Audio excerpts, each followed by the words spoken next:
Good afternoon, everyone. We've been through a little bit of a preamble. This is the application for a premises licence for the Vault in Alsager. I have been appointed as the chairman, and item 2 is declarations of interest. Are there any declarations of interest? I think I should declare that I know Sue Halliwell from council meetings, full council and so on. Okay. In no way will that affect my judgment on this application. Right, the application. Hang on 1 second. It says good morning. It isn't good morning at all. Good afternoon. Yeah. Councillors, officers and members of the public. Before moving to the agenda items, I will ask those councillors in attendance at today's meeting to introduce themselves. First of all, I'm Councillor David Edwards from Macclesfield.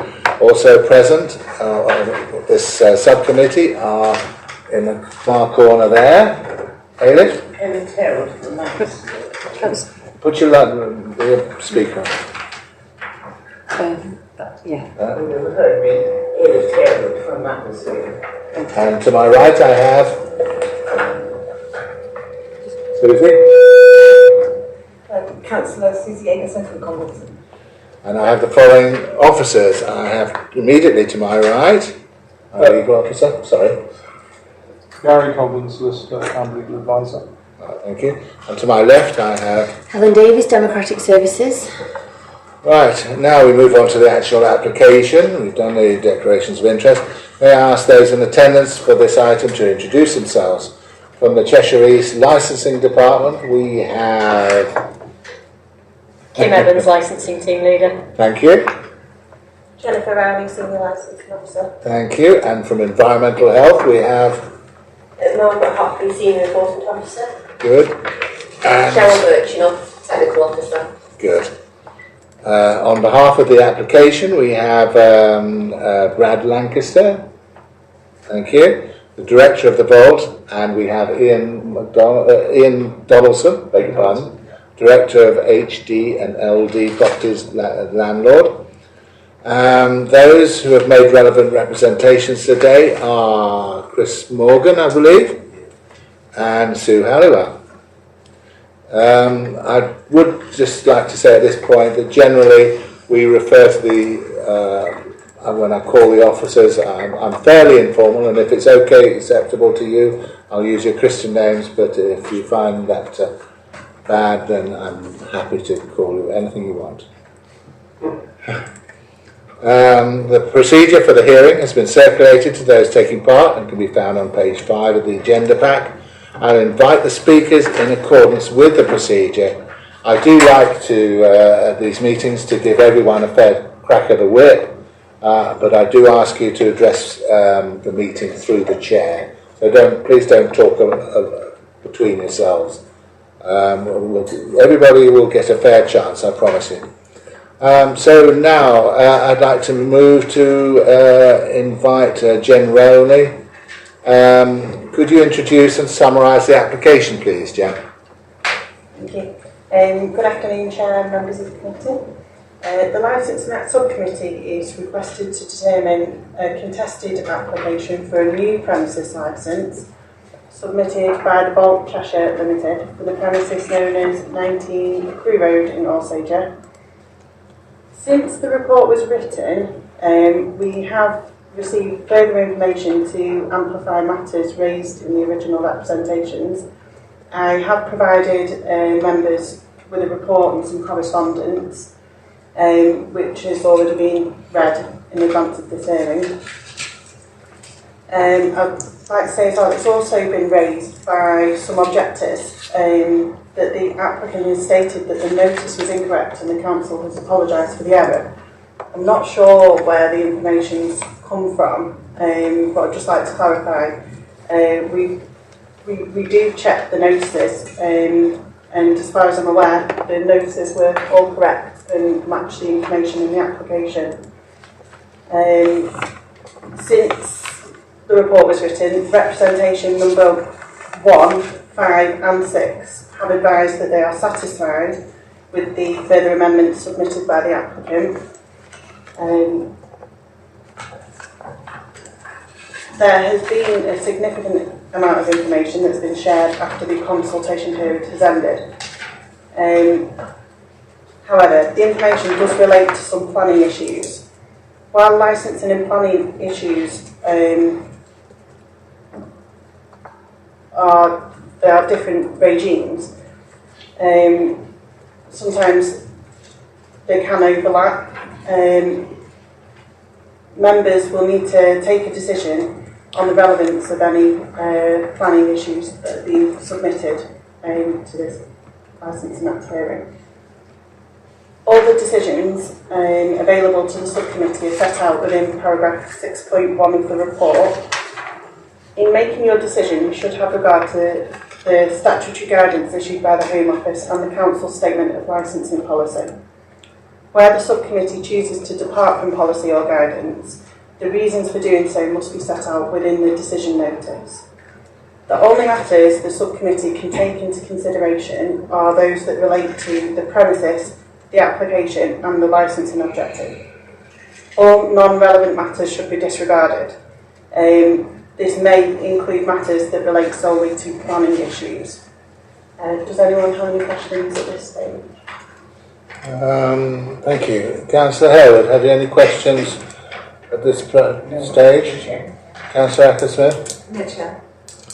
Thank you. Could I just ask for confirmation that you say on 7.2 about the newspaper notice, this was published in the Alsager Chronicle, is that correct? Yeah, I've got a copy of the newspaper notice, and it has been checked and it was published in the newspaper circulating in the vicinity of the premises. Okay, and the blue notices have been satisfactorily shown? Yeah, we've also To your satisfaction? Yeah. Good, thank you. I have no further questions at this stage. There are people present today representing this application. Brad and Ian, can I ask you to present your case for the subcommittee, please? So, who would like to speak? Ian. I don't mind opening up as the landlord and just explain what we're trying to achieve. Fine, With the please go building. ahead. I personally am heavily invested in Alsager town as an individual, both in the residential and commercial property landlord. The value of properties in Alsager matters a lot to me, as does the upkeep of properties. A huge investment has gone into this building, both internally and externally upstairs, but not just to facilitate this business, but to facilitate the existing business that sits on the first floor as well. There are 3 businesses currently using that building, and that's being totally renovated also. The important things to note from me as the landlord, and obviously wanting to be very neighbourly to our neighbours and making sure this thing is dealt with correctly. The important parts are the car park at the rear of the premises is not for use of customers at all. It will only ever be used for staff, and that's staff in the daytime for both upstairs and downstairs. The car park for the first time, it will now be sort of sectioned off. We've already put some fencing on, new bollards, reflective bollards to make the roadway, which I do believe is to try the roadway to make that a better facility for all that are using that, a safer environment. At our own cost, we have done that. We're fencing off the side, so the usual walkway that some people could have that would take you through the whole back of the building is no longer going to be possible. The other important thing regarding obviously the car park is it's not going to be used by a staff room or smoking areas or anything like that. So it limits the people that are using that car park. It's literally staff in the day that finish at 4 or 5 o'clock. And then in the evening, it'll just be the odd member of staff that has a car there, and a lot of the staff are local, so they don't have a car. So there's no use, and it'll be very clearly marked that it's not a customer car park. We've invested heavily in the building regarding the fit out. When I say that, I don't just mean regarding the restaurants, I mean upstairs, but I also mean external lighting. So this building is now very well lit, especially in the rear. It was a derelict building downstairs, as you may or may not be aware. The rear was very dark, the rear was very accessible, that's no longer the case. The rear of the building now is up to date, first class CCTV that's been put in action, as does the front, as does the sides. And they're all really important for the protection of the building, but also the protection of our neighbours. And I think what we've tried to really facilitate here is an environment. It's a restaurant more than a bar. it's not a kick out all at the same time like most public houses are. It's there for the higher end of dare say the higher end of clientele. It's the earliest bar that will be closing hopefully in the village, and it's also mainly for families and adults to use this as an eatery. But obviously the drinks are really important as part of that. So in essence, for me, like I say, everything I'm massively invested in Alsager, but also massively invested in Crewe Road, numerous different properties there. So it's important to me as it would be for the neighbours to make sure that house values aren't touched. I think that if you ever had to come out and look at this premises and what we've done, that would really evidence just what I'm trying to say about that. So mine is mainly as the landlord that we've done everything we possibly think we can rightly to do the right thing for our neighbours and to look after this building to make sure it isn't being used as a rack room, it's not being used by people that don't use the restaurant or the bar. It isn't accessible to people that don't need to be using it. It's no longer a way of getting an easier access to the Sainsbury's or the takeaway that's at the other side. It is literally going to be a more standalone building than it was when it was lying empty. And when it was lying empty, I can understand that neighbours might have had problems with it, and hopefully it'll stop. Thank you very much. So, I think I'd have to give a go to, it's Ian, isn't it? It is. Yeah. And so, Brad, sorry. I'm so sorry. It's okay. Brad, have you anything to add to that? Yeah, come to you. Brad, have you anything? Speak into the microphone, please, for the recording. On behalf of the vault, I'm just here to clarify that everyone is on the same page. I think there's been a misleading of what we are trying to achieve at this premises.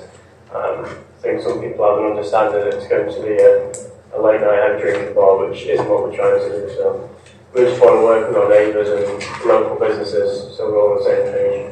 I think it's important to know that the live music aspects, there's no live music at this venue. The venue will never have live music.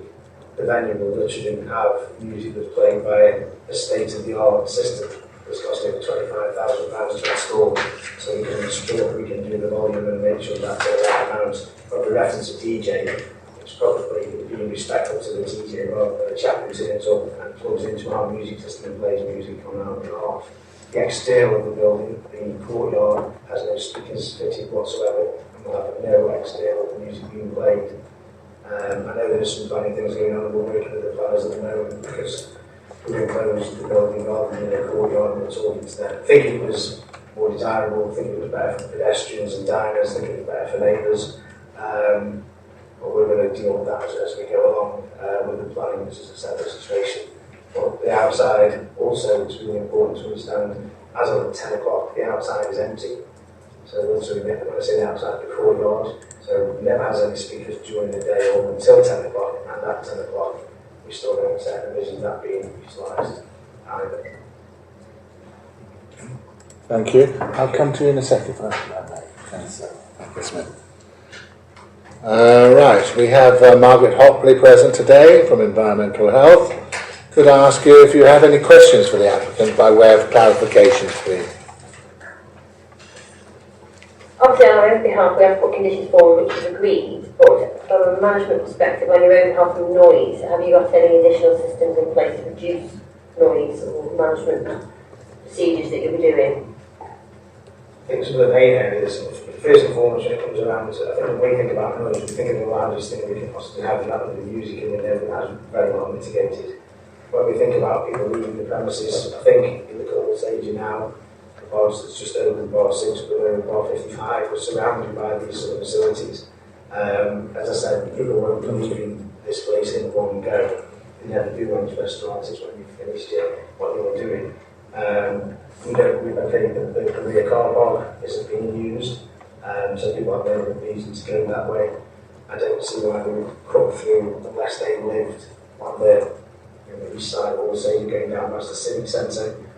But then a couple of people coming from the civic centre when there's weddings and there's an 11 o'clock curfew, 12 o'clock curfew, and you may well be cutting down there to come the other way to Crewe Road. So I don't think we're going to add to that. We'll certainly be talking to our customers to make sure that they use it at the main highways. We have door staff in place every evening, which are ability door staff. Some of the door staff have got facilities where they can actually, if need to, we can arrange for transportation to people that aren't in the village. We're trying to make this a real high-end establishment. Hundreds of thousands have been spent on it before that reason, and we want to make sure that we are impacting people as little as possible.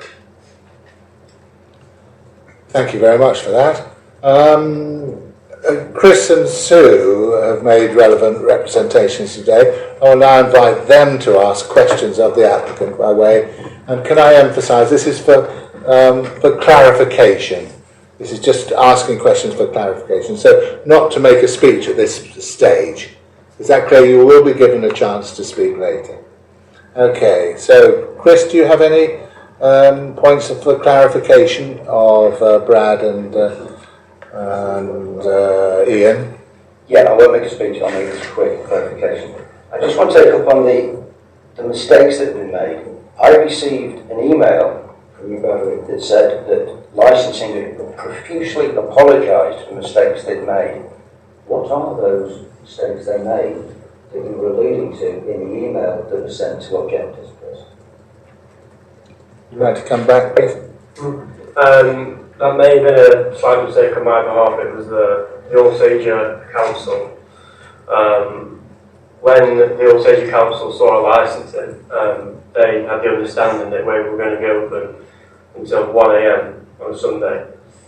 So when we spoke to the council, we then put this email together, which you then received, and we spoke to the council to explain what we have applied for. I think there may have been a confusion of what we tried to apply for and what we actually did, and that's when they obviously sent their apologies on my behalf, and that's when they withdrew their complaints. Thank you. Any more questions, Chris? Please. I now understand the profusely apologise, it wasn't the council. Okay, the other statement I've heard is about the back of the premises. Now, just to explain, I've owned a house there since 1995 that my mother lives in, and it is an unadopted road. And any statement that says, well, I'd like to raise, should be a question. How can you say that it won't be a rat run because you're not putting anything across it to stop it being a rat run? It's an unadopted road, and I have no more jurisdiction over it than you do. When I say we're starting to be in that road, currently you can walk around the back of that building across the car park, and some people will come through, not off the main road or Crew Road, I forget the road, whichever one it is, it's Sandwich Road, the one on the other side. So some people will come down there, go through the back of the building, and we have seen them and then come through and go into Sainsbury's that way. What we're now doing is making, there's a fence going that way at the back of where the entrance to Normal. So that solution is, well, that solution for some people that were using it is gone. We've also seen some people that would come up Crew Road, nip through there, and then go that way. Why, I don't know, because what you would say if you're going up and turning left, I think is very minimal, but we have seen that. So we've for safety for the building, and also to touch on that. Regarding traffic nipping through, the only people that are utilising that road linked to our property would be our staff, and we are clearly marking that and making that very clear. And we're going to try to, and how easy it is nowadays, but have some sort of enforcement in place that it isn't one of our vehicles. Because I do know, prior, having owned this building for a period of time, while it was empty, every man and his dog used that car park. And that was a problem for this building in the past, and I know that a problem for that one adopted road and your mother, I guess.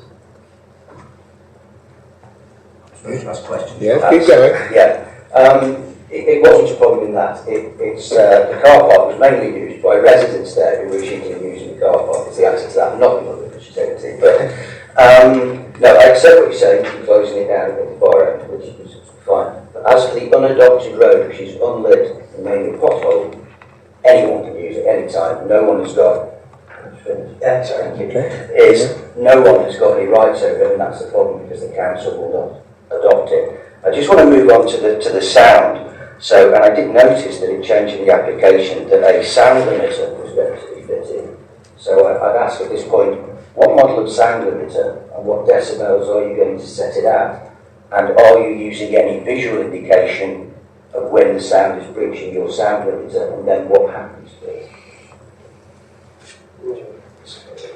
So at this moment of stage, we are more working with what would you like it to be, to be honest. We did a reading yesterday on our behalf, because as we know, music can get loud, it can cause disturbance to other people. So we put our music on as high as it would go, even though we would never put it in that situation. And on the inside, the decibel came to 74.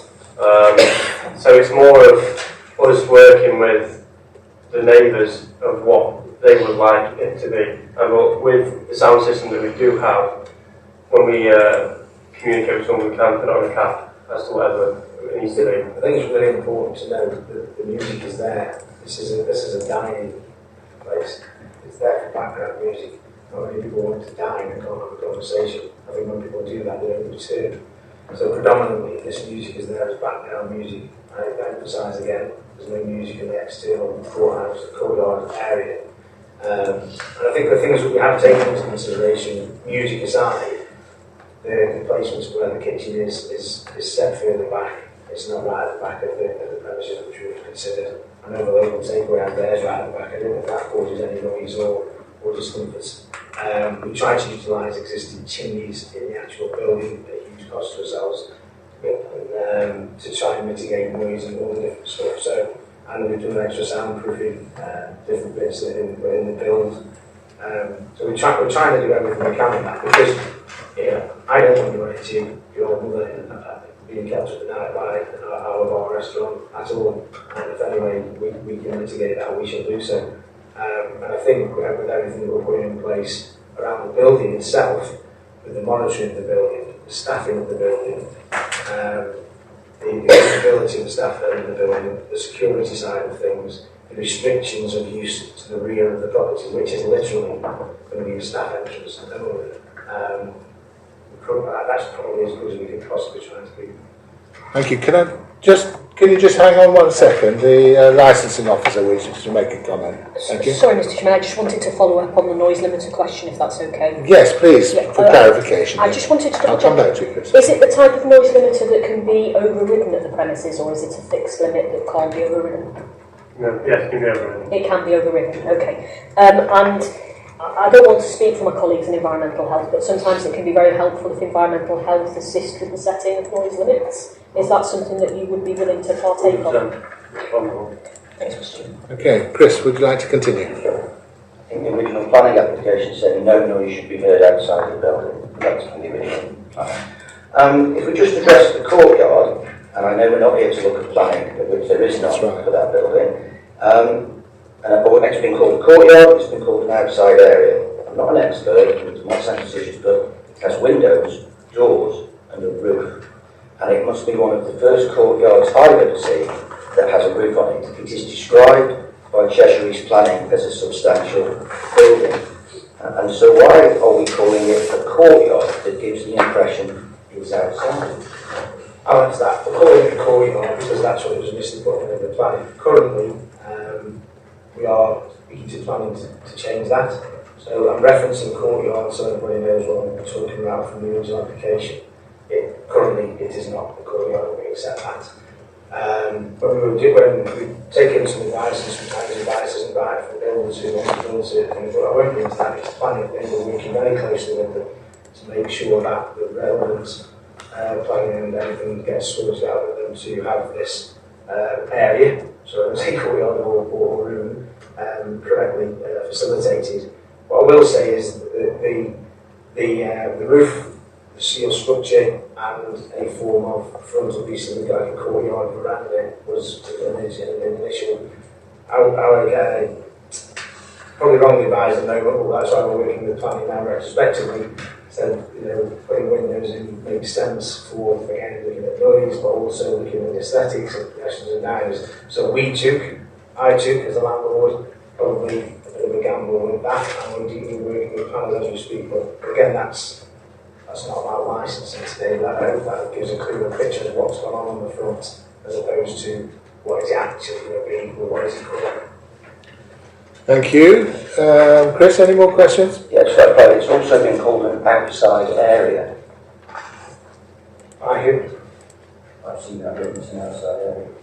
But for outside area, whatever you see, I've seen written LDHD and not HDL, but these are things that can be, it's referenced, basically, it's referenced as a courtyard, and we're currently discussing planning on what that's going to end up being. What we want it to be is the best outcome for the neighbours, for us, for the town, for the village, and for people using it. Whatever the outcome that is will be down to the planners and us to deal with. Yes. So I'd say that the definition of a courtyard area does not include a roof, and the outside to me. Always a roof. Sorry, don't interrupt. Oh, sorry. Most definitions of a courtyard do not include a roof, and an outside area, to me, is if we were sitting outside in the car park and this is inside. So that surprises me. If you can let me know what sound dampening has gone into the roof that currently hasn't got. All of that has been dealt with in building regs and planning. I'm not a construction expert, but all of that has gone to building regs and planning, and all that information will be made available at the right time to ensure that that's available if anybody wants to see that. Sorry, I can't answer that myself at the moment. Okay, Chris? I'll probably finish with this. I was just hoping today to hear the sound limiter of this model. It cuts out at 90, it gives a visual display, and this is the dampening that we've got in the roof, and I've not heard that. So as that's not a question, I shall stop at that point. Thank you. Sue, would you like to come in and ask pertinent questions at this point? Thank you, Chair, for allowing me to speak to the applicants. You said the walkway will not be possible at the back. Can I seek clarification, because there is a charity shop there, St Luke's Hospice, and a lot of its staff does come through the back entrance to be able to gain the front entrance of the door before they start work. And there will be deliveries from people taking their goods to the shop, if that makes sense. Are we talking about the same? At the left-hand side of the building as you look from the front? Sue, can you just get your microphone slightly closer? Because we're recording this. Thank you. Yeah, you have to excuse me, I don't drive, so I'll be using hand. You've got your building, which was the ex-Barclays Bank. Yes. Then you've got the jewellers, and you've got St Luke's Hospice along there with the takeaways. Yeah. So the workers, they will be walking past that unadopted road to come through there to walk round to the back to get to the.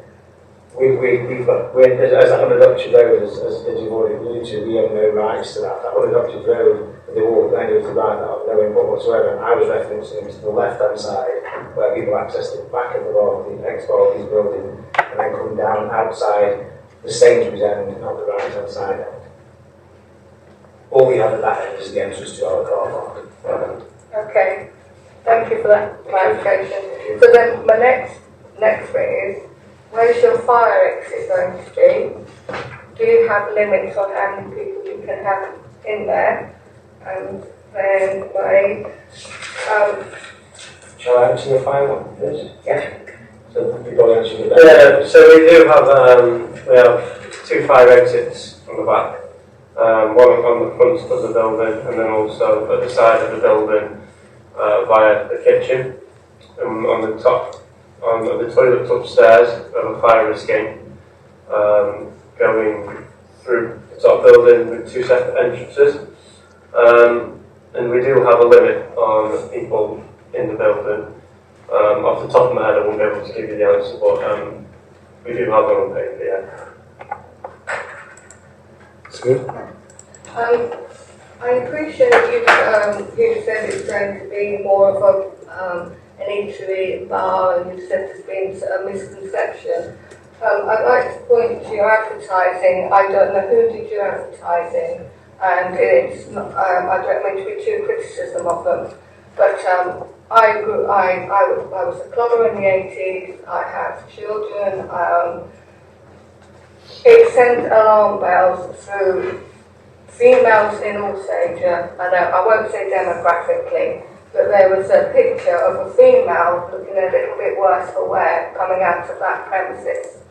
Now, I know legally if someone's drunk, you should not be able to carry on serving them alcohol. But what protection have you got for females for their drinks being spiked, for anything like that, to be able, have you got lids on drinks? Because that picture was quite graphic of a woman who looked like she'd been dragged through a hedge backwards and she'd been, I'll stop there. Okay, well, first of all, I apologise if that came across like that. We've used marketing agents that haven't been done in-house. We've got some professional marketers, so that's a concern. When you do look at some of the marketing, if you looked at, say, Asia in Manchester, the kind of vibe that they put out, it's kind of a clubby vibe, although it's just a really nicely tuned, good background music. It's that sort of vibe that we're trying to create. Regarding security, there is 2 people on security. There is very well trained and experienced staff in the building who have been in the restaurant business and bar business for a long time. As I said, I don't envisage huge groups of youngsters coming into males and females being separate. Bookings opened will be premature before 48 hours and 700 bookings were made. We were very fortunate on that. It is something that the village is wanting and looking forward to having. What I will say is anything regarding that sort of behaviour, I think if you look at the impeccable record that Brad has a casters already with no reports of any such things as what you just mentioned there. I am aware of them and they are becoming more and more apparent. I think they're more Newcastle, Hanley, that sort of thing. I hope there isn't that going on at Alsager. I've not seen it yet, but certainly if anything like that, we'll be working with all the other bars. The other bars have got probably a bigger concern than us on that. I was just sitting down, eating and drinking at your table. A lot of the others have got, you look at the large bars and Vale Duck and all those great successful bars, very busy bars at the moment. If there was any learnings, and if that was happening in our area, we would get together and hope and make sure that we put a stop to it, because I'd be equally as concerned as you are. Please, Sue. Thank you. Where will the full staff be standing? Will it be outside of the premises on which is Manchester East on the pavement, or will they be inside? They won't be standing on that sort of pavement, subject to when we do the planning and how the area outside ends up being facilitated. Either way, they will be under either the roof that was within the original planning, or once we've confirmed, if we can confirm what we've built at the moment, there is an actual entrance. It's almost like a probably 3 metre by 3 metre glass kind of lobby that guests come into. That's where the door staff will be remaining. They will give guests, put them into the people where there's the entrance door just after that. So that's all been thought of quite a lot, as I agree. And standing outside doesn't give the right image sometimes. Sue? Thank you. I just need some clarification. I know we said it wasn't, we can't talk about planning, but it is ideal to have a planning application approved before you go for a licensing application. So can your door staff still be inside a building you don't have permission for? That's what. Well, for what we so far, if we were to open the inside, if we were to get licensing and open the inside, it's easily almost a corridor that goes through to the main entrance. So it can be roped off. We currently have it roped off until everything's sorted for the outside, whichever way that gets dealt with. So you go into the glass door and then through, it's a corridor probably from less than 3 of these miles, and then the main original doors to the bank. That is our land, so access to that I would presume would be okay for our people to be standing there whilst they're entering into the building, but that would not have access to the right and left hand side of the current building outside. Sue? Sorry. You talked about the noise sound when you have offices above you. Will they be able to hear the noise of the music and of the diners while they're working upstairs? 2 things there. We're talking about the opening times, because that does cross over. Brad will touch on that. What we've done as part of the build, again, I can't give the full spectrum. We could get it. You can imagine the amount of fireboarding and goodness knows what else that had to do into that ceiling, and the work that we had to do with that. So soundproofing, I believe, and fireproofing definitely will have to be done as part of the renovation. The people upstairs who are my tenants as well, of course, have said so far. Of course, when we've had music and we've had it trying to feel bad, we can hear it. It's not really intrusive to them at this point in the background. What's the actual, around the actual opening hours? So, obviously for the offices, the opening hours are Monday to Friday, 9 till 5, and the restaurant opening hours that we have applied for will be Thursday to Sunday. So the only overlap that we will have with the upstairs offices are Thursday and Friday, which will be from midday to 5 p.m. They are the only overlapping hours that we will have with the offices. The important part on that is obviously the tenants upstairs we speak to know exactly what's going on downstairs. But the work from home solution that we have now, appointments that are made to see the solicitors, they're quite keen to sort of work with downstairs and obviously doing a 2-day overlap, so that's been facilitated really well so far. And being very welcomed, actually, the tenants want to start using the downstairs as meeting points for some of their meetings as well, because of the facilities it's going to have. Sue? Thank you. Thank you very much. Now, do any of the... Sorry. I do apologise. It's all right. Chris just pointed something out to me.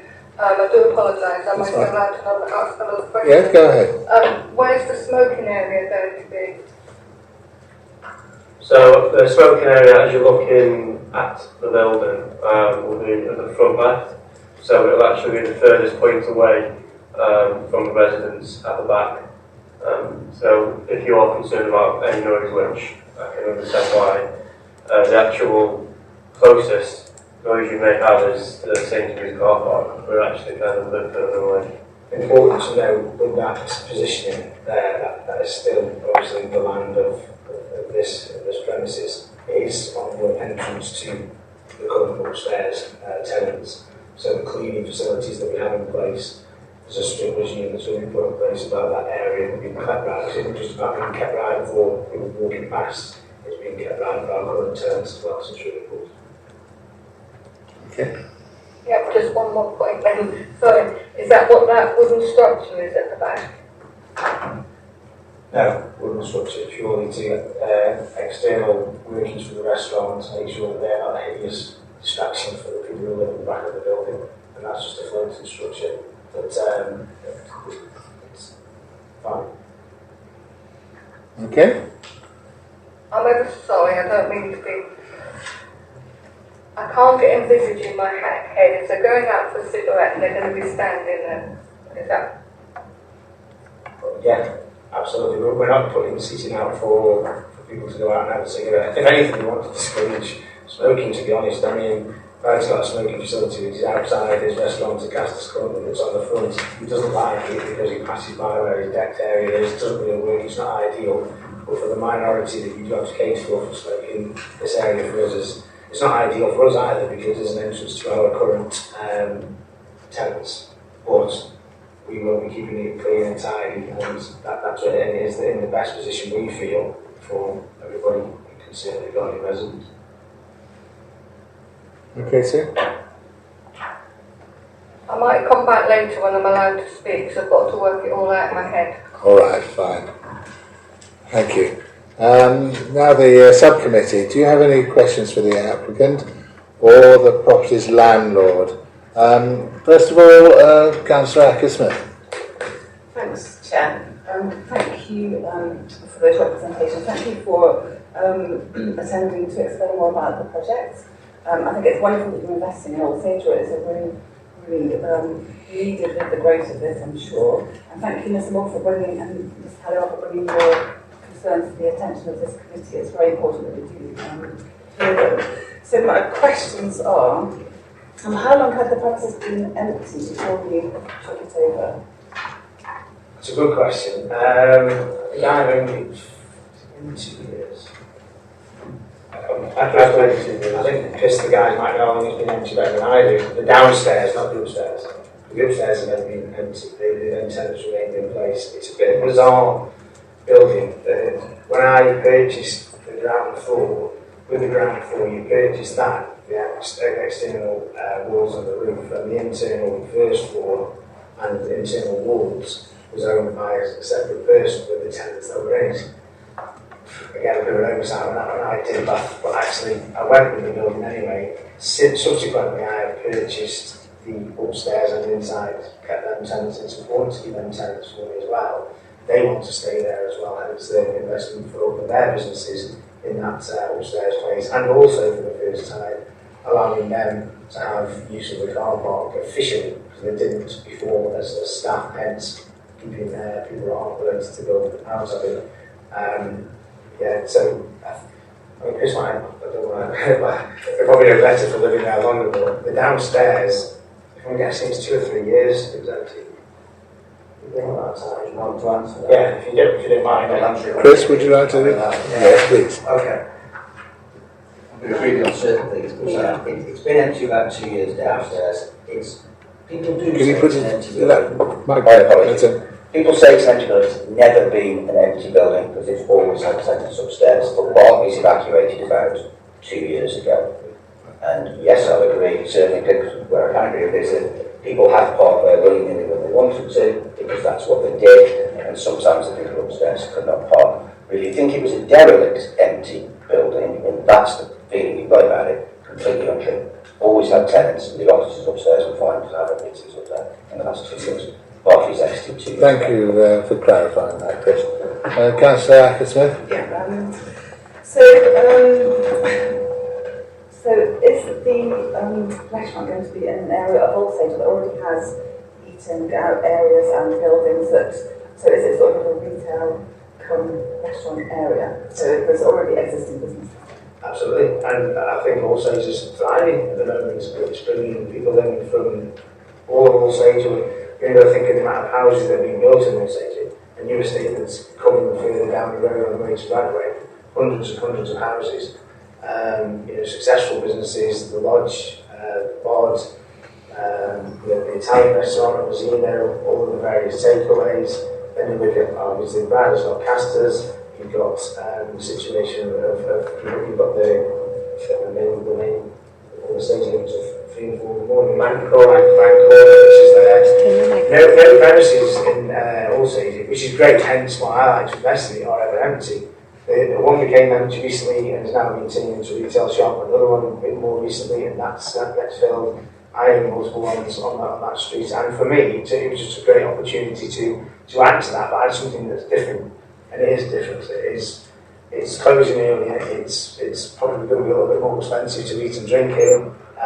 But it's the nature of humans, obviously, if they have a friend or family that they see in there, they may get up and go and say hello to them, but in regards to ordering food and drink, it can only be done at the table, it will not be done at the bar. Thank you.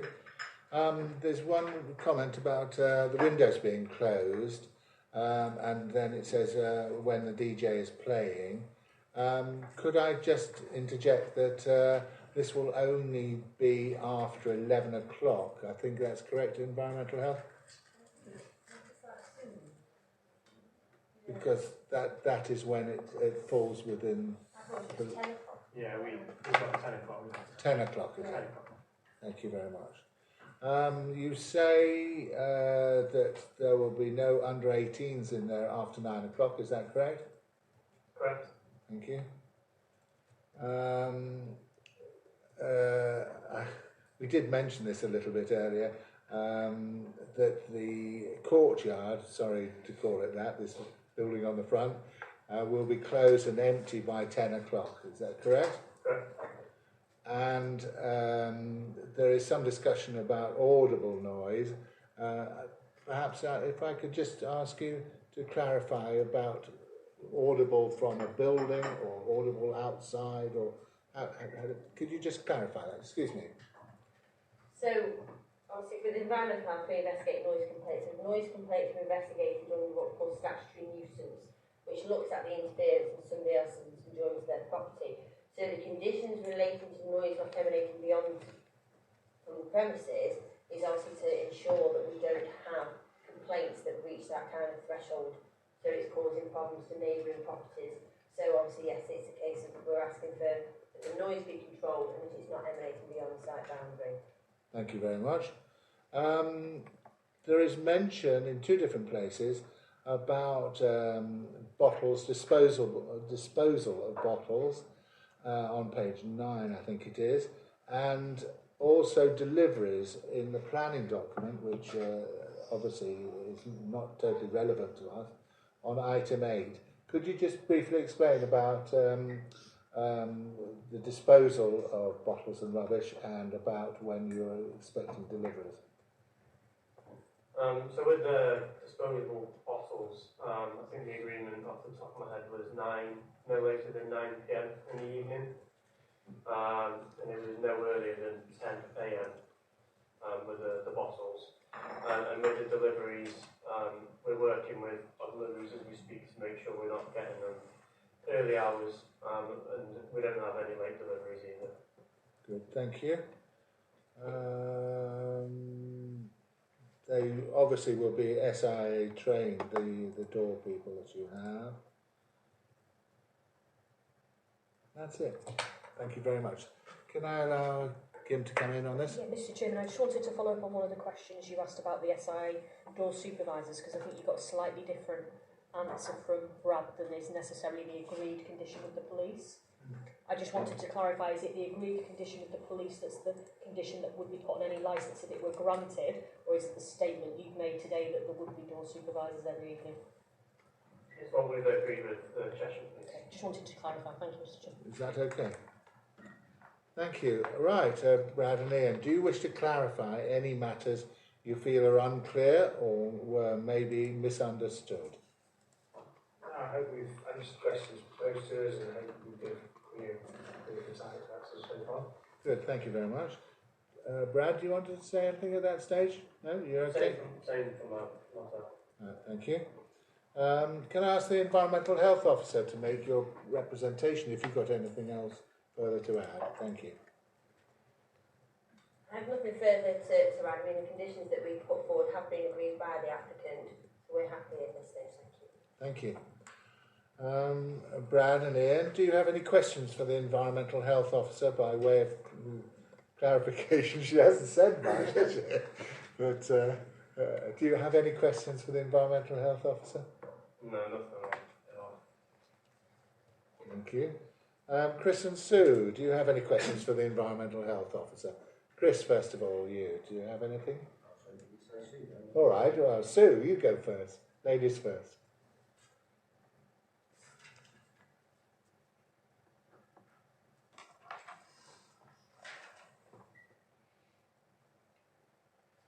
Just the one. All right. I think it's environment health. It would be the noise from the deliveries. Where will the deliveries be made?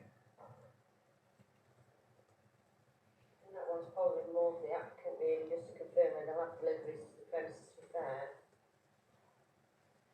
Would you like to come in there, Brad? So our deliveries will be on the back entrance, from our private car park. Thank you. Sue, would you like to come back on that?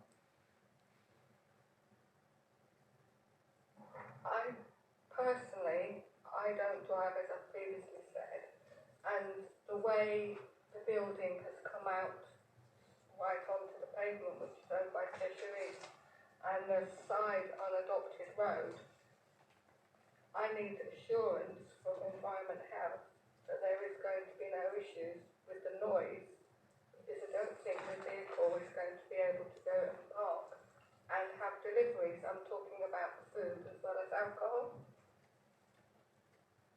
Thank you. Would you like to come in? Yeah, I think there's a little bit of cross element there. Because they're on the highway, we wouldn't deal with noise from off the highway.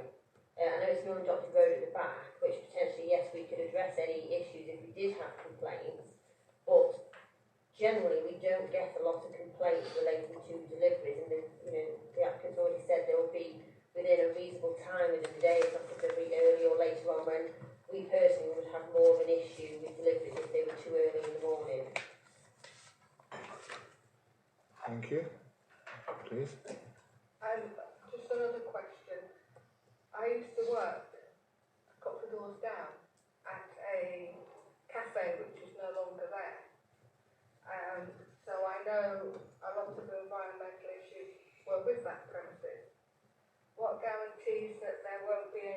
noise,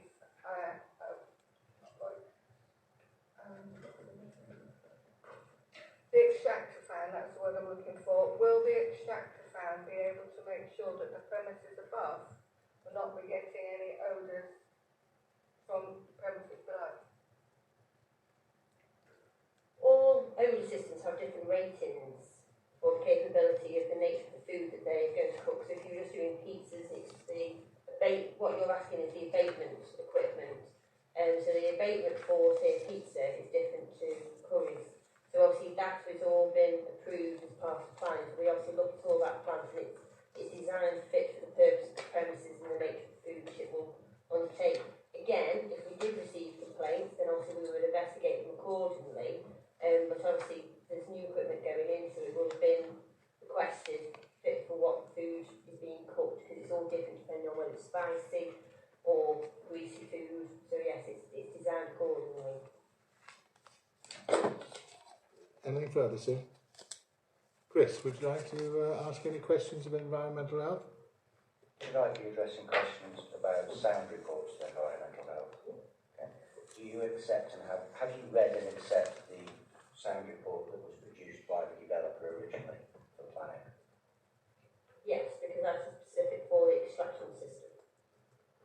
It was also for noise in the area itself. Hedonistic, drug-taking, alcohol, collapsed lives. And I think if you use an American phrase, it's a dog whistle, because it sends out a tone and a message, and if you're a halfway decent marketing company, you know what you're doing. And to me, this screams hedonism. And it's fantastic that the toilets are being checked and there's a drug diary, but if I pop to my family restaurant in Weybridge, that doesn't happen. The reason that's happening, it's nice to be cautious, is because you're trying to target a certain crowd of audience that would look for that kind of thing. And I think that's where, if it was a restaurant and bar, this is a bar and restaurant. That's how the marketing's gone. And I find those images disturbing in the message that they're sending out. And I think a marketing company of any note would know exactly what it was sending out. And I do find that a concern. If I carry on from there, and this is where I seem to think it's vague on facts, high on promises, and what I've heard say is low on supporting evidence, because you can lean into the sound report, and I appreciate decibels are not always the same for environmental health, and you can pick numbers. If someone turns up and tells me the sound limit will cost £600, it's this model and they're going to limit it to this decibels, they've thought it through. If I was sitting here, I'd give you the facts because I want the licence. You've thought it through. If it's vague, it causes me concern. And that's one of the concerns that I've got here, is it's concern. We're not here to talk about planning, but the building was put up without planning, and I have a feeling, it may be personal, that if you're going to breach a planning reg that large, that big, what next? Rules are here for all of us. I've also heard today, and heard before, that planning have apologised profusely for something, and we get to the bottom of it, and planning have done, licensing, my apologies, licensing have apologised profusely for something, and nothing's actually happened at all. I think I've heard today that a courtyard is not a courtyard, an outside area is not an outside area, but yet we have no speakers in the outside area, but the outside area of that building is inside. And you can see the pictures of that. I've also put some YouTube links up, you can see the area. It's an inside at the end of the day. The issue for me is there are residents at the back of there who I represent, with elderly and with young children, that are going to be severely impacted by the noise and nuisance of this. And the existing licence terms that I saw in the planning application would have done the job absolutely fine. This is a late night bar, because other restaurants in Alsager do not have a drug diary, they do not have security outside, because they don't need to, because they are restaurants. This is a bar primarily and a restaurant second. If it was the other way around, it would market itself restaurant and bar. I think the other thing that you may think may or not relevant is I'm kind of unclear on the application, because I have seen documentation showing managing director Castor's Group as companies.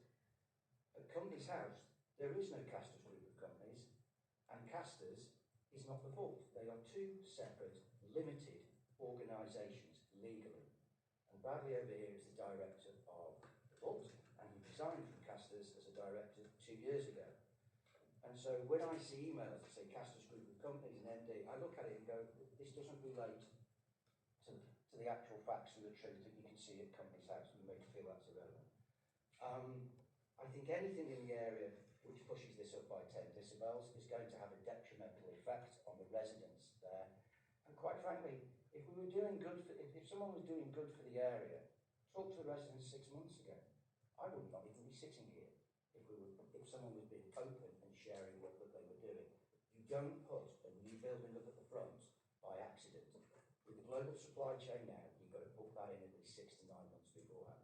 So everybody knew what they were doing at that point.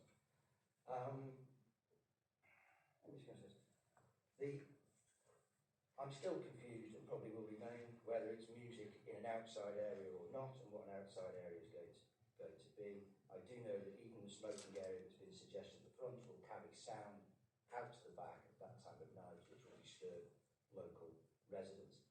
And this is why I disagree with a late licence being that late.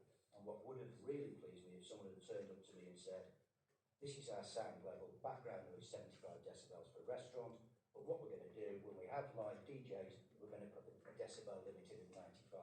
That's a fact I can't argue with. What I've heard is, we will, we might, we could, we should.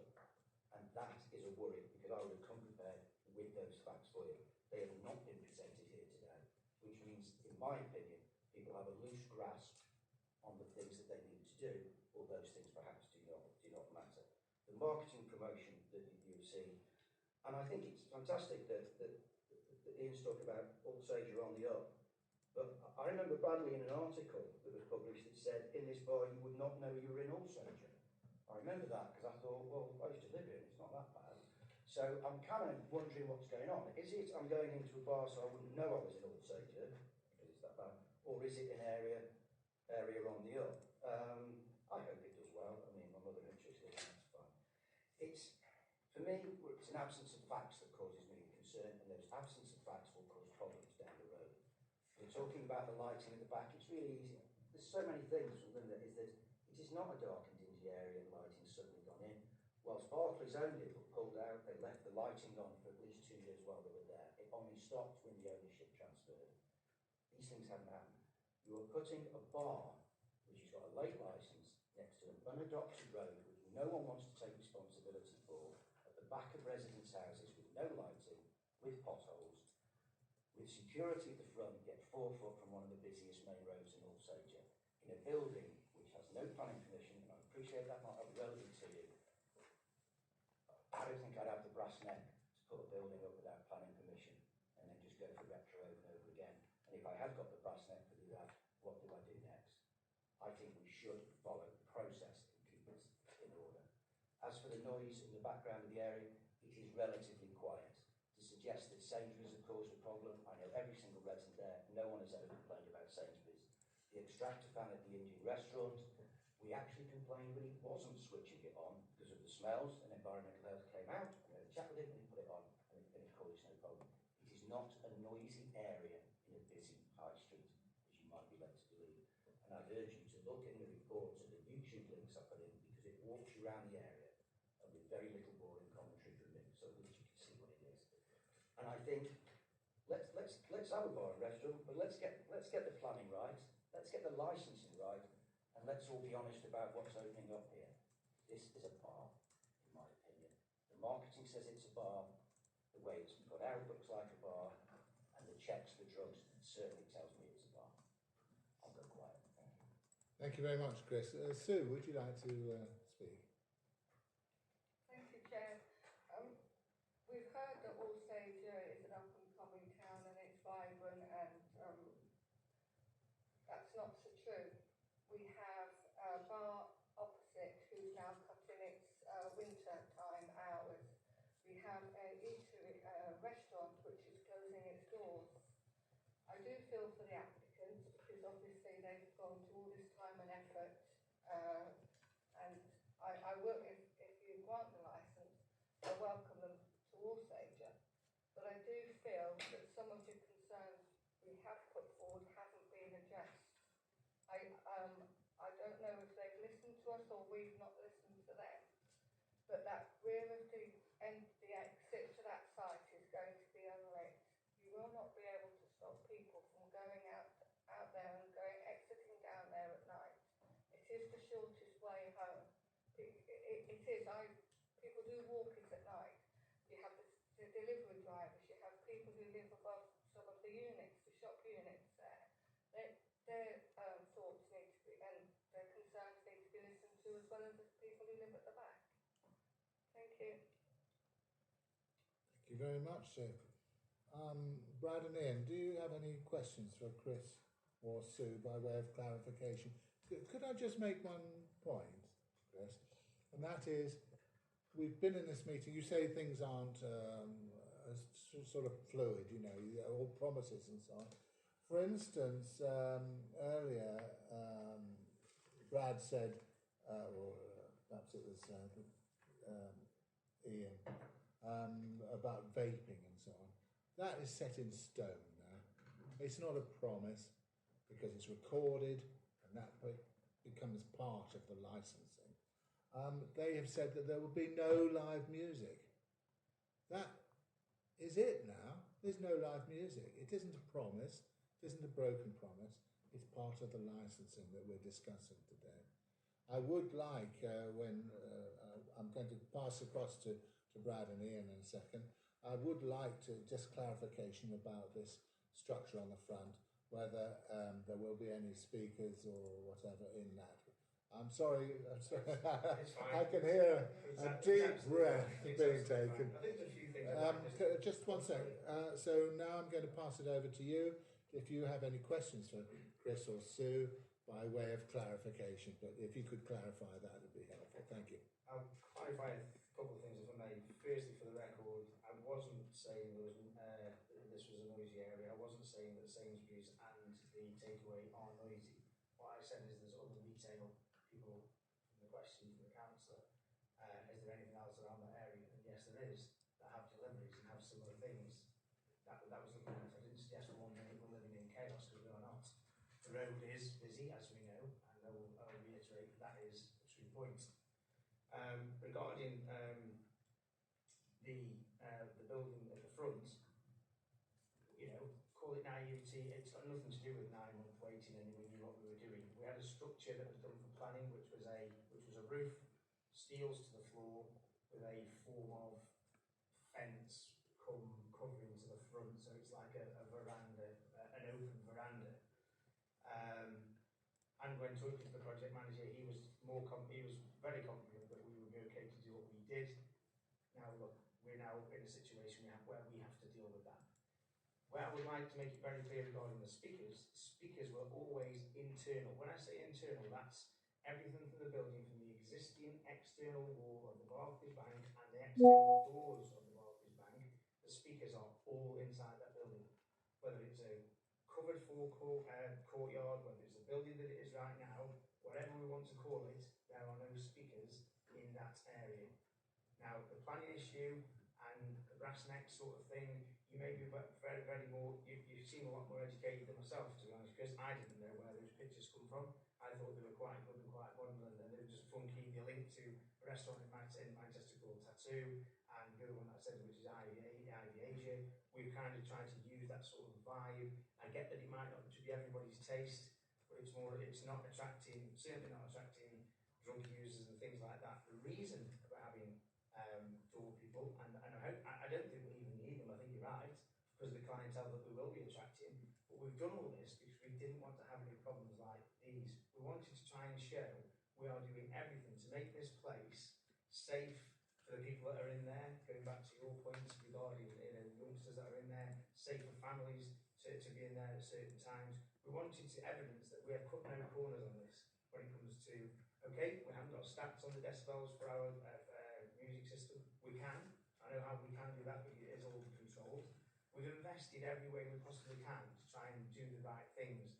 Now, some of it might look to the outsider, we've taken a chance. Well, we haven't. The only thing we've taken a chance on, we feel, is the putting windows and therefore making it an enclosed courtyard and not an open courtyard. And we are being, dealt with by planning for that, and we shall deal with that properly. And whatever the outcome, we shall deal with it. So no speakers at all in that area. Ian, thank you. You will get one final chance to speak. If you could just ask questions for clarification. So I can follow the format. I understand the questions that have been posed to us. I hope we've given enough answers, maybe not around the decibels and the music there, but it's very interesting to listen to environmental health talk us through that and the complexities of it and understanding of it. And we're very, we will deal with that if there is anything forthcoming from those guys and work with them as we've worked with everybody else, fire, police and whoever it may be. But every question that Chris posed, all I can keep saying is, maybe we should have knocked on the doors and said, we're looking to try and do this, how can we help? And, hindsight's a wonderful thing. I've never done a bar or restaurant before. Yes, Brad has, and it comes with its challenges. Would I do another one again? I'm not sure, but all I will say is, genuinely, and I'll say this, and I'll speak to Chris afterwards, if we can possibly work together, whatever we need to do to make sure that him, his mother, the children living in the other houses, then we don't want to cause problems. We want this to be I want this to be somewhere where Chris takes his mother, not hates the place. Well, there you go. Wishful thinking, granted, but that's the point. Anyway, but yeah, happy to. I think we've answered the questions we've got along. Well, certainly try my best to. Can I pass? I'll come back to you, sir. You will get one more chance. Councillor Harewood, have you got any questions for Chris or Sue? It's not a question as such. Did you publish these pictures? What do they link to at all? Is this current or did you publish them? You might want to speak to the website. Isn't it? This is really for. Yes, sir. This is for Chris I or only Sue. wanted to ask. I'm not sure really. Oh, your own pictures. No. You guys want to All right, I'll allow it. Yeah. So these are from our social media platform. I see, okay. Yeah. That's what I wanted to. Thank you. Councillor Acker-Smith? Questions for Chris and Sue? Yes, please. Oh, sorry. Yeah, so is it just the noise level that you're concerned about and the sort of clientele that Alsager is going to attract? Because Alsager is a very quiet town, isn't it? It's small, it's lovely, and you've got an explosion of residents moving in of all types of mobility, and having new places to eat and drink. I know you might think it's not a good thing, but for anybody to invest in this sort of cost of living crisis, I think they need a round of applause, really. But apart from the noise levels, are you happy with the other aspects of it, or do you just not want to see it in a place because it is in a town centre location, which is actually a perfect place for a restaurant and bar? Chris and Sue, would you like to answer that? Thank you for your question. I think it's been proven over time that putting a bar and restaurant in a residential area over time has been proven that it doesn't work. There have been in other towns, I'm not saying it's in Alsager, but in other towns across the UK, people have had their licensings revoked because there has been a nuisance to noise. I think the issue here is the location, not actually what they're trying to do. If it was somewhere else in Alsager where there was no houses, and it just, if you look at Alsager in general as a high street, we're getting more and more eateries, which is good, because a year ago people were complaining it was just charity shops, that's all it was. We do need a diverse units in Alsager. But the issue is it's so close to people's premises, people's houses. Thank you. Any more questions? Can I? Yes, Chris, please. Yes, I'll answer it quickly, I promise. Right. No, I don't want to stop progress. It's not that. I don't live there every day. I could walk away and leave this. You know what I mean? There are 2 children living at the back of there under the age of 12 years old. There are some retired people and so on and so forth. Yes, the noise aspect is particularly problematic. And the other aspect in terms of location, it's been sat right next to an unadopted road, and it's not probably for this meeting, that every time you say to Cheshire's Council, will you adopt that road and stop these problems, which means that when taxis turn up to take people, because I'm hoping they're not drinking and driving, they will be parking up, and unless they're lovely electric vehicles, we'll hear diesel motors going at whatever time you leave the licence until. And they will park, they won't be able to park on the main road because it's a very busy main road. So most taxi drivers, and just doing their job, will pull up the unadopted road and they'll park up there. So we're going to get increased noise. That's absolutely true. But it's not against progress, and it's not against these gentlemen here who are trying to do something. I can say thank you to him. We put some speed bumps in. I emailed him, came back very quickly this time, popped them in. So, it's not a black and white issue here. But I think the way this has gone about, it's gone about the wrong way. The residents of Alsager, the ones who didn't want to suddenly saw this building pop up with no planning permission, 3 different versions of licensing hours, a blame on the licensing team for something they'd done wrong that they hadn't. It makes you worry, and then the marketing on top of that gives you cause for concern. But no, progress is fine. That's okay. Yes, thank you. I just wanted to clarify a couple of points. I sit on strategic planning, and you don't need planning approval to build anything. And we receive a lot of applications that are submitted retrospectively. So even though I appreciate what you're saying about process is also you can build without actually having planning approval. It's whether you can keep it is the question. And then the other thing about the adopted or the unadopted highway, if you want that to become adopted, I would suggest you contact your local ward councillor and see if they can get that approved, because the council will adopt highways, but it just takes time and there is a process to get that done. 20 years.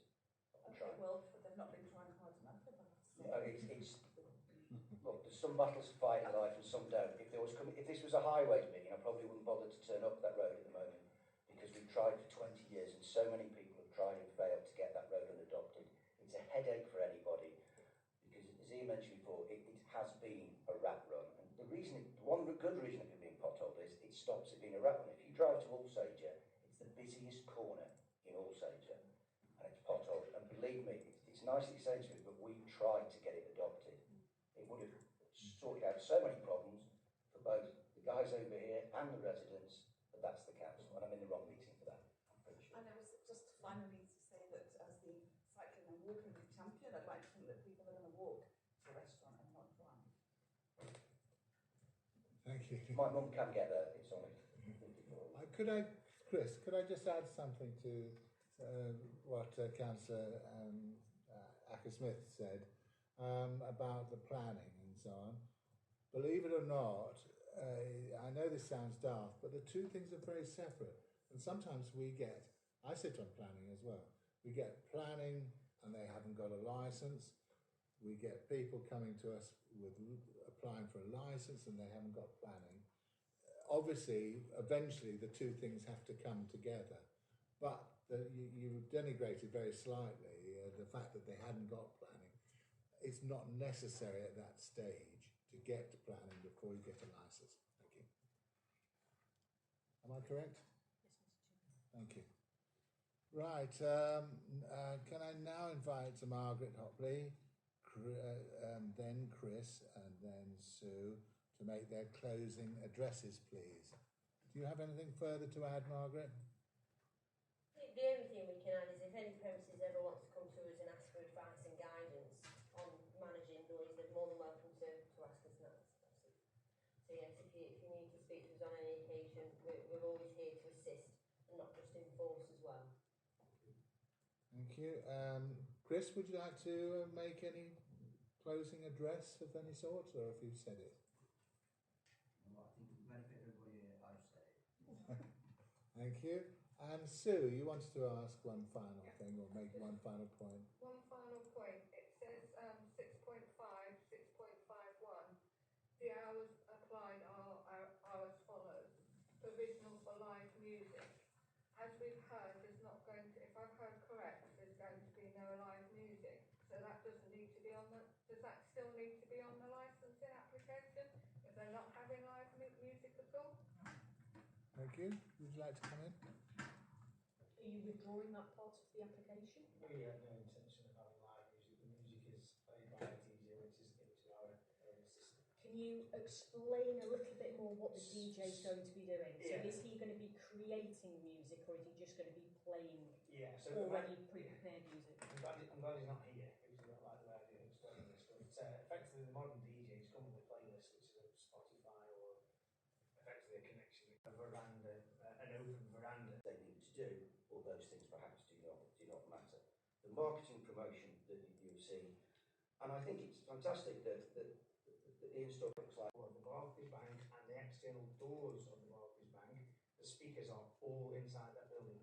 Whether it's a covered courtyard, whether it's the building that it is right now, whatever we want to call it, there are no speakers in that. and I think it's fantastic that Ian's talking about Alsager on the up. But I remember badly in an article that was published that said, in this bar you would not know you were in Alsager. I remember that because I thought, well, I used to live here, it's not that bad. So I'm kind of wondering what's going on. Is it I'm going into a bar so I wouldn't know I was in Alsager, because it's that bad, or is it an area on the up? I hope it does well. I mean, my mother and she's living, that's fine. It's, for me, it's an absence of facts that causes me concern, and those absence of facts will cause problems down the road. We're talking about the lighting at the back, it's really easy. There's so many things from them that is that it is not a dark and dingy area and lighting's suddenly gone in. Whilst Barclays only were pulled out, they left the lighting on for at least 2 years while they were there. It only stopped when the ownership transferred. These things haven't happened. You are putting a bar, which has got a late licence, next to an unadopted road, which no one wants to take responsibility for, at the back of residents' houses with no lighting, with potholes, with security at the front, yet 4 foot from one of the busiest main roads in Alsager, in a building which has no planning permission, and I appreciate that might not be relevant to you. I don't think I'd have the brass neck to put a building up without planning permission and then just go for retro over and over again. And if I had got the brass neck to do that, what do I do next? I think we should follow the process and keep this in order. As for the noise in the background of the area, it is relatively quiet. To suggest that Sainsbury's have caused a problem, I know every single resident there, no one has ever complained about Sainsbury's.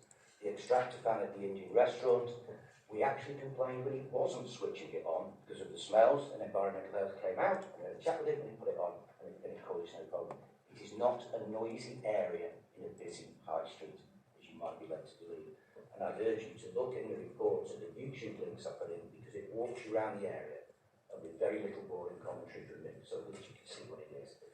And I think, let's have a bar and restaurant, but let's get the planning right, let's get the licensing right, and let's all be honest about what's opening up here. This is a bar, in my opinion. The marketing says it's a bar, the way it's put out looks like a bar, and the checks for drugs certainly tells me it's a bar. I'll go quiet, thank you. Thank you very much, Chris. Sue, would you like to speak? Thank you, Chair. We've heard that Alsager is an up-and-coming town and it's vibrant, and that's not so true. We have a bar opposite who's now cutting its winter time hours. We have a eatery, restaurant which is closing its doors. I do feel for the applicants, because obviously they've gone to all this time and effort, and I will, if you grant the licence, I welcome them to Alsager. But I do feel that some of the concerns we have put forward haven't been addressed. I don't know if they've listened to us or we've not listened to them, but that rear of the exit to that site is going to be unlit. You will not be able to stop people from going out there and exiting down there at night. It is the shortest way home. It is. People do walk it at night. You have the delivery drivers. You have people who live above some of the units, the shop units there. Their thoughts need to be, and their concerns need to be listened to, as well as the people who live at the back. Thank you. Thank you very much, Sue. Brad and Ian, do you have any questions for Chris or Sue by way of clarification? Could I just make one point, Chris? And that is, we've been in this meeting, you say things aren't sort of fluid, you know, all promises and so on. For instance, earlier, Brad said, or perhaps it was Ian, about vaping and so on. That is set in stone now. It's not a promise because it's recorded and that becomes part of the licensing. They have said that there will be no live music. That is it now. There's no live music. It isn't a promise. It isn't a broken promise. It's part of the licensing that we're discussing today. I would like, when I'm going to pass across to Brad and Ian in a second, I would like to just clarification about this structure on the front, whether there will be any speakers or whatever in that. I'm sorry. It's fine. I can hear a deep breath being taken. taken. I think there's a few things. Just one second. So now I'm going to pass it over to you. If you have any questions for Chris or Sue, by way of clarification, but if you could clarify that, would be helpful. Thank you. I'll clarify a couple of things if I may. Firstly, for the record, I wasn't saying this was a noisy area. I wasn't saying that Sainsbury's and the takeaway are noisy. What I said is there's other retail people, from the question from the councillor, is there anything else around that area? And yes, there is, that have deliveries and have similar things. That was the point. I didn't suggest for 1 minute we're living in chaos, because we are not. The road is busy, as we know, and I will reiterate that is a true point. Regarding the building at the front, call it naivety, it's got nothing to do with 9 month waiting and we knew what we were doing. We had a structure that was done for planning, which was a roof, steels to the floor, with a form of fence covering to the front, so it's like a veranda, an open veranda. And when talking to the project manager, he was very confident that we would be okay to do what we did. Now look, we're now in a situation where we have to deal with that. Where I would like to make it very clear regarding the speakers were always internal. When I say internal, that's everything from the building, from the existing external wall of the Barclays Bank and the external doors of the Barclays Bank. The speakers are all inside that building, whether it's a covered courtyard, whether it's the building that it is right now, whatever we want to call it, there are no speakers in that area. Now, the planning issue and the brass neck sort of thing, you may be very, very more, you seem a lot more educated than myself, to be honest, because I didn't know where those pictures come from. I thought they were quite good and quite modern, and they were just funky. They linked to a restaurant in Manchester called Tattoo, and the other one that I said, which is Ivy Asia. We've kind of tried to use that sort of vibe. I get that it might not be everybody's taste, but it's not attracting, certainly not attracting drug users and things like that. The reason for having door people, and I don't think we even need them, I think you're right, because of the clientele that we will be attracting. But we've done all this because we didn't want to have any problems like these. We wanted to try and show we are doing everything to make this place safe for the people that are in there, going back to your points regarding youngsters that are in there, safe for families to be in there at certain times. We wanted to evidence that we have cut no corners on this when it comes to, okay, we haven't got stats on the decibels for our music system. We can. I know how we can do that, but it is all controlled. We've invested every way we possibly can to try and do the right things. Now, some of it might look to the outsider, we've taken a chance. Well, we haven't. The only thing we've taken a chance on, we feel, is the putting windows and therefore making it an enclosed courtyard and not an open courtyard. And we are being, dealt with by planning for that, and we shall deal with that properly. And whatever the outcome, we shall deal with it. So no speakers at all in that area. Ian, thank you. You will get one final chance to speak. If you could just ask questions for clarification. So I can follow the format. I understand the questions that have been posed to us. I hope we've given enough answers, maybe not around the decibels and the music there, but it's very interesting to listen to environment health talk us through that and the complexities of it and understanding of it. And we will deal with that if there is anything forthcoming from those guys and work with them as we've worked with everybody else, fire, police and whoever it may be. But every question that Chris posed, all I can keep saying is, maybe we should have knocked on the doors and said we're looking to try and do this, how can we help? And hindsight's a wonderful thing. I've never done a bar or restaurant before. Yes, Brad has, and it comes with its challenges. Would I do another one again?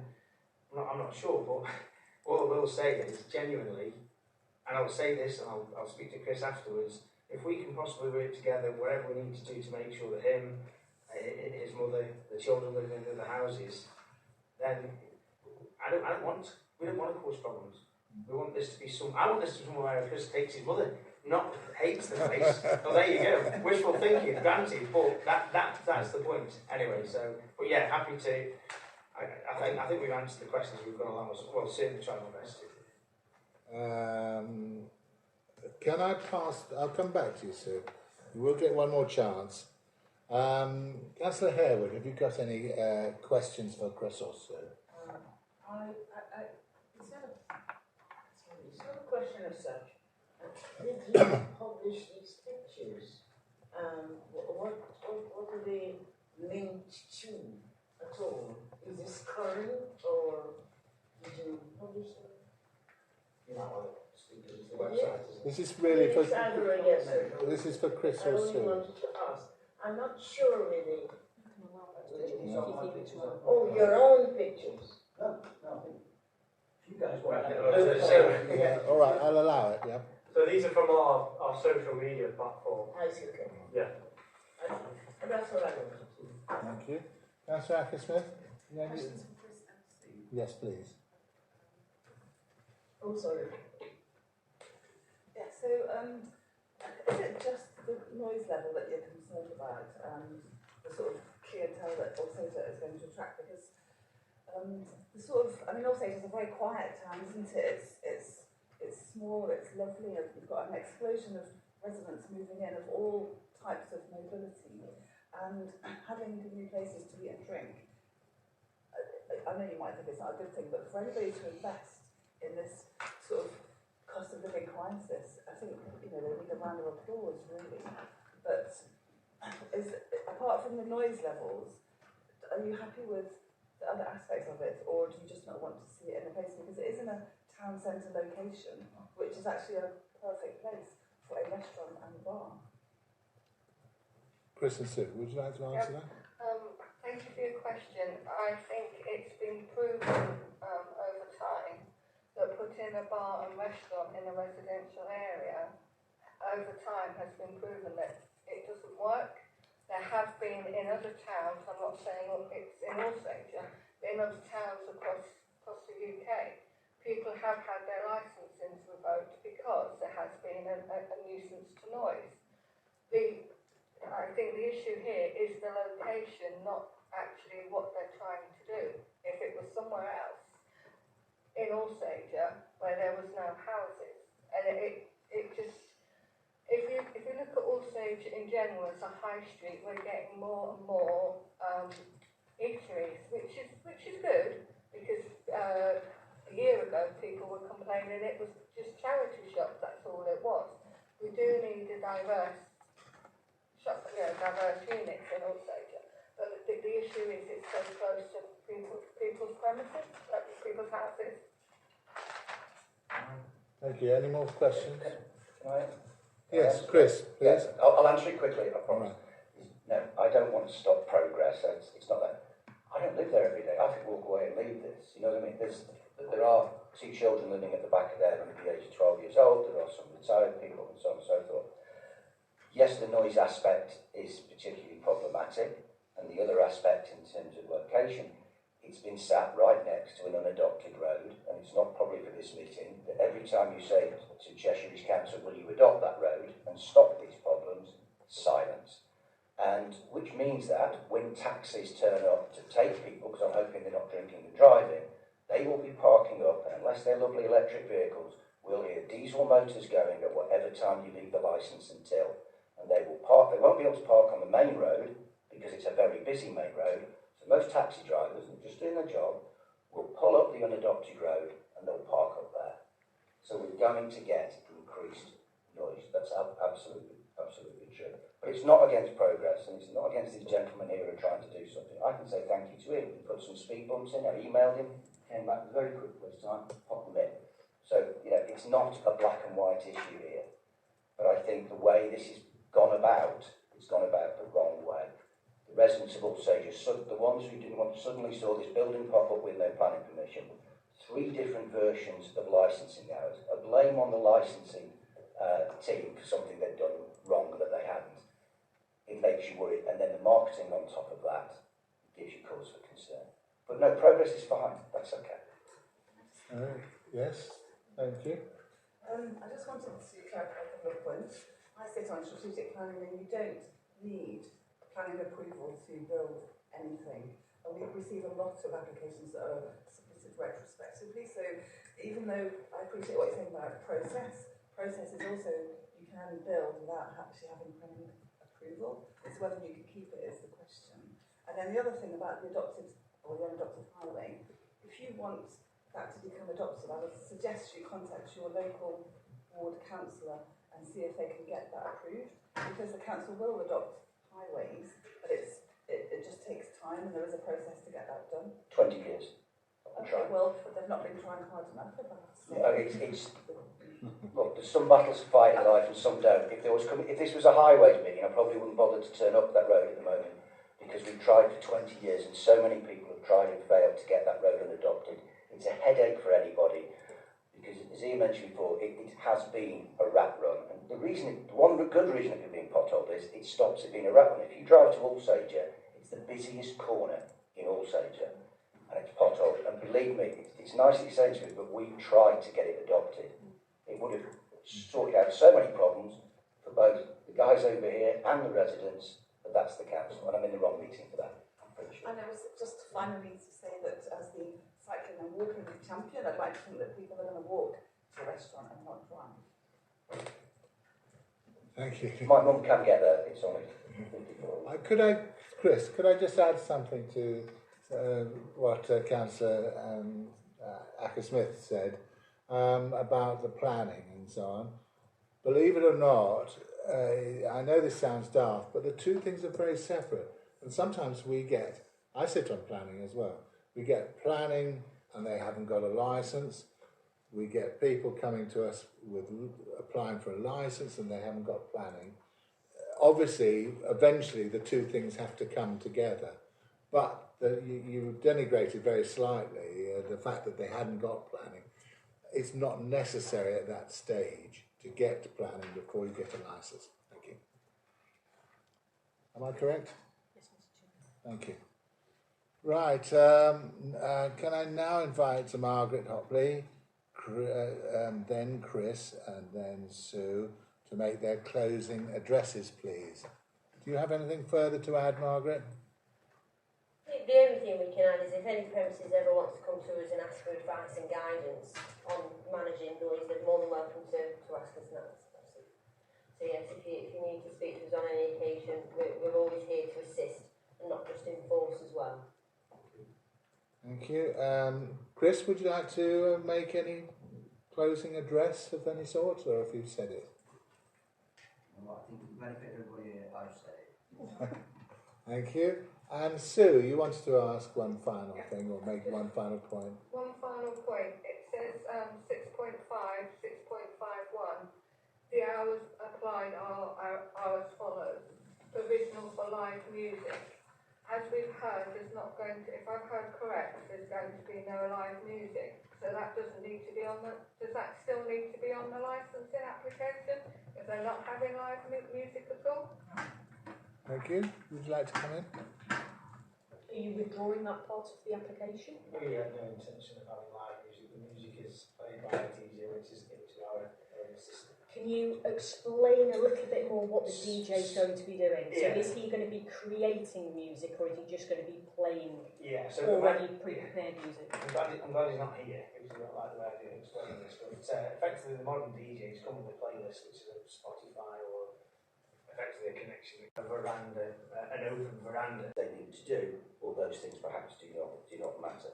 The marketing promotion that you see, and I think it's fantastic that the in-store looks like the Barclays Bank and the external doors of the Barclays Bank, the speakers are all inside that building.